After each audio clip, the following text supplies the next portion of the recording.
বিসমিল্লাহির রহমানির রহিম। Honourable viewers, আসসালামু আলাইকুম।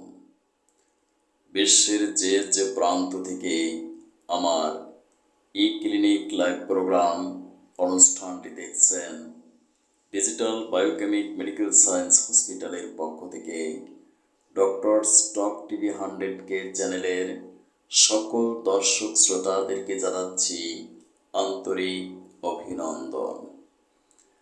আজ আমি আলোচনা করব জন্ডিসের কারণ, লক্ষণ ও বায়োকেমিক মেডিসিনের মাধ্যমে স্থায়ী চিকিৎসা সম্পর্কে। আজকের স্বাস্থ্য সংবাদ পাঠ করছি আমি ডাক্তার কাজী দেলোয়ার হোসাইন। সুপ্রিয় দর্শক শ্রোতা, আমাদের দেহের একটি ভাইটাল অর্গান হলো লিভার বা যকৃৎ। এই যকৃতের বিভিন্ন সমস্যার কারণে জন্ডিস নামক রোগটির সৃষ্টি হয়।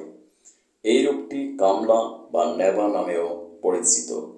যকৃতের পিত্ত নিঃসরণ ক্রিয়ার স্বল্পতা অথবা অবরুদ্ধতা বশত রক্তসহ পিত্ত মিশ্রিত হয়ে শরীরের রক্তের মধ্যে সঞ্চারিত হয়ে শরীরের চামড়া, চোখের সাদা অংশ, মূত্রপিত্ত বর্ণ হলে তাকে জন্ডিস বলে।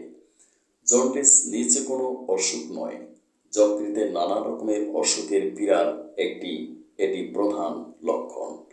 লিভারের মধ্যে পিত্তস্থলী গল ব্লাডার আছে। সেই পিত্তস্থলী থেকে নিঃসৃত পিত্ত কোনো কারণে যথারীতি বের হয়ে অন্ত্রে প্রবেশ করতে না পেরে যখন রক্তে মিশ্রিত হয় তখন চোখ, মুখ, হাত পা সমস্ত শরীর হলদে রঙের হয়ে যায়। মনে রাখবেন, কারণ ছাড়া কোনো রোগের সৃষ্টি হবে না। তাই জন্ডিসের ক্ষেত্রেও বিশেষ কিছু কারণ রয়েছে। যেমন ধরুন, গলস্টোন বা পিত্তকোষে পাথর জমলে তার ফলে পিত্ত নিঃসরণে বাধা পায় এবং এই রোগ হতে পারে। রক্তস্রোতে রঞ্জকপিত্তের ভাইল পিগমেন্ট মিশ্রণজনিত কারণে এই রোগ বেশি হয়। রক্তের লোহিত কণিকাগুলোর বা আরবিসির ধ্বংস অর্থাৎ হেমোলাইসিস জনিত কারণেও জন্ডিস হতে পারে। হেপাটাইটিস, ইউরাল হেপাটাইটিস হলে হেপাটো সেলুলার জন্ডিস হতে পারে। লিভার থেকে অন্ত্রের মধ্যে প্রবাহিত হওয়ার যে পিত্তপথ বা ভাইল ডাক্ট থাকে, সেই ভাইল ডাক্টের কোনো অংশে অবরুদ্ধ হলেও জন্ডিস হতে পারে। ম্যালেরিয়া, কালাজ্বর, সর্পদংশন ইত্যাদি কারণেও হেমোলাইটিক জন্ডিস হতে পারে। এই রঞ্জক পিত্ত লিভারে উৎপন্ন হয় এবং বিভিন্ন কারণবশত সমস্ত পিত্ত অন্ত্রের মধ্যে নিষ্কাশিত হতে পারে না। নিষ্কাশিত না হবার কারণে যদি পিত্ত প্রয়োজনের বেশি পরিমাণ লিভারে উৎপন্ন হয়, ওই সকল পিত্তরস পিত্তবাহী নালী দ্বারা পাকাশয়ে প্রবেশ করতে না পারা, লিভারের পিত্তস্রাবী কোষগুলো কোনো কারণবশত বিনষ্ট হওয়া, পিত্তনালীর পথ অবরুদ্ধ হলে তখন ওই পিত্তরস রক্তের সঙ্গে মিশে যায়। উপরোক্ত কারণগুলি বিশ্লেষণ করলে তিনটি প্রধান কারণ আমরা পাই, যথা রক্ত দোষজনিত কারণ, পিত্তনালী অবরোধ এবং জীবাণু সংক্রমণ।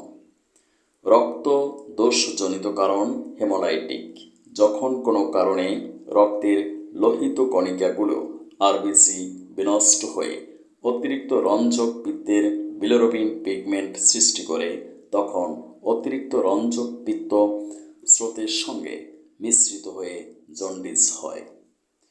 পিত্তনালীর অবরোধ অবস্ট্রাকশন ভাইল ডাক্ট, পিত্তপাথরি, গল স্টোন অথবা প্যানক্রিয়াসের উপরিভাগে ক্ষতজনিত কারণে যখন পিত্তনালী অবরুদ্ধ হয় এবং পিত্তরস যথাযথভাবে পাকাশয়ে প্রবেশ করতে পারে না, তখন সঞ্চিত পিত্ত রক্তস্রোতে মিশে যায়, তখন জন্ডিস ভাব প্রকাশ পায়।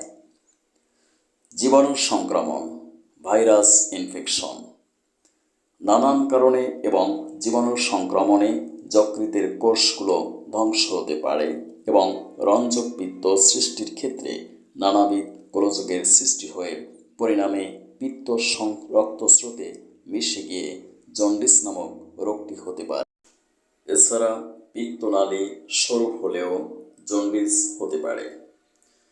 জন্ডিস রোগের বিশেষ কিছু সিমটমস এক্সপ্রেশন করে, যেমন আহারের পরিমাণ খুব কমে যায়, হিক্কা, বমি, পিত্তবমি হওয়ার সম্ভাবনা, মল কাদা কাদা, কালো বা সাদাটে, পিত্তযুক্ত রক্ত বিষাক্ত হয়ে মস্তিষ্কের ক্রিয়ার গোলযোগ, ভুল বকা, অজ্ঞান, খিঁচুনি, মাঝে মাঝে জ্বর, লিভার অঞ্চলে প্রচণ্ড ব্যথা, পেটের বাম দিকে বেদনা, নারীর স্পন্দন মিনিটে 30 থেকে 40 বার হতে পারে, তৈলাক্ত দ্রব্যে খুব অরুচি, মুখে তিক্ত স্বাদ, তিক্ত উদ্গার, চামড়ায় চুলকানি, সকল দ্রব্যই পিতবর্ণ দেখায়, সমস্ত শরীরের ত্বক চোখের শ্বেত ভাগ পর্যন্ত হরিদ্রাব হয়, প্রস্রাব গাঢ় পিতবর্ণ এবং কাপড়ে পিতবর্ণের দাগ লাগে, মল পিত্তের অভাবে শ্বেতবর্ণ হয়, দুর্গন্ধ ও কঠিন হয়, কোষ্ঠকাঠিন্য বা কনস্টিপেশন, ডায়রিয়া বা উদারময়, ডিসেন্ট্রি বা আমাশয় থাকতে পারে। Complication: liver abscess, liver cancer, liver cirrhosis হতে পারে। ইনভেস্টিগেশন বা রোগ নির্ণয়: লিভার বায়োপসি এবং রেডিওলজির মাধ্যমে gallstone, tumour, oesophageal virus, liver function test, urine টেস্টের মাধ্যমে সাধারণত জন্ডিস নামক রোগটিকে ডিটেক্ট করা হয়। রেসপেক্টেবল ভিউয়ার্স, বায়োকেমিক মেডিসিনের মাধ্যমে জন্ডিসের স্থায়ী চিকিৎসা সম্ভব, কারণ এমবিবিএস কোর্সে বায়োকেমিস্ট্রি এবং ডিএইচএমএস কোর্সে বায়োকেমিক নামক দুটি সাবজেক্ট পড়ানো হয়। অ্যাকর্ডিং টু বায়োকেমিস্ট্রি, আমাদের দেহ গঠিত হয়েছে বিলিয়ন বিলিয়ন সেল বা কোষের সাহায্যে। এই কোষের অভ্যন্তরে রয়েছে mitochondria, DNA, RNA, chromosome, cytoplasm, Golgi body নামক ক্ষুদ্র ক্ষুদ্র মাইক্রো অর্গান। এই মাইক্রো অর্গানগুলোর ফান্ডামেন্টাল কম্পোনেন্ট হলো some essential minerals, vitamins and biochemic salt. Basically এই বায়োকেমিক সল্টের ডেফিসিয়েন্সি বা অভাবের কারণেই আমরা ক্যান্সার, ডায়াবেটিস, হৃদরোগ সহ বিভিন্ন প্রাণঘাতী রোগে আক্রান্ত হই। যদি সূক্ষ্ম মাত্রায় বায়োকেমিক মেডিসিনগুলো প্রয়োগ করি, তাহলে কোষগুলো পুনরায় সজীব, সতেজ ও সক্রিয় হয়ে ওঠে। ফলে আমরা ক্যান্সার, ডায়াবেটিস, হৃদরোগ সহ বিভিন্ন প্রাণঘাতী রোগ থেকে স্থায়ী আরোগ্য লাভ করতে পারবো ইনশাআল্লাহ।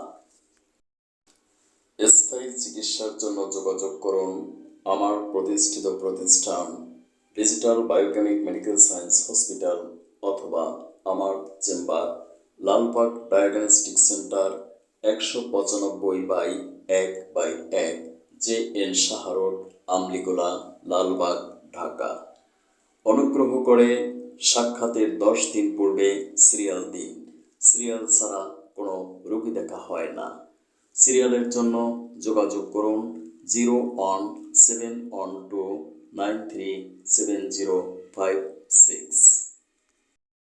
মনে রাখবেন, সঠিক রোগ নির্ণয়ের জন্য প্রয়োজন সঠিক lab test report.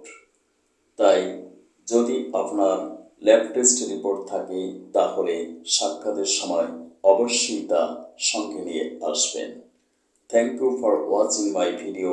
May Allah bless you. আল্লাহ হাফেজ।